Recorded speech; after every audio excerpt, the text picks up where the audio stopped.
నువ్వు ఎక్కడెక్కడో నీకు నీకు తెలియక నీవు నీ వంశము నీ గడిచిన తరాలు ఏదో ఒక విషయంలో ఒక శాపంలో, పాపంలో, బలహీనతలో, కరువులో, దరిద్రతలో, వ్యాధుల్లో, రోగాల్లో నీకు తెలియకుండా బంధింపబడి ఆ బంధకాల్లోనే వంశపారపర్యంగా ఆ బంధకాలనేవి రక్తము ద్వారా స్ప్రెడ్ అవుతూ, మనుషుల ఆలోచన విధానం ద్వారా స్ప్రెడ్ అవుతూ, జీవన విధానం ద్వారా విస్తరిస్తూ, అలా తరతరాలు వస్తున్నటువంటి ఆ తరాల మధ్యలో యేసుక్రీస్తు ఈ భూమి మీద పుట్టాడు.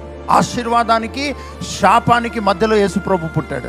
చీకటికి వెలుగు మధ్యలో యేసు ప్రభు పుట్టాడండి. పాపానికి పరిశుద్ధతకు మధ్యలో యేసు ప్రభు పుట్టాడండి. ఎవ్వరూ చేయలేని, ఎవ్వరూ ఇవ్వలేని, ఎవ్వరూ సహించలేని, భరించలేని అద్భుతమైనటువంటి స్థితిలో యేసు ప్రభువు ఈ భూమి మీద జీవించి ఆ పరిస్థితి గుండా వెళ్ళాడు.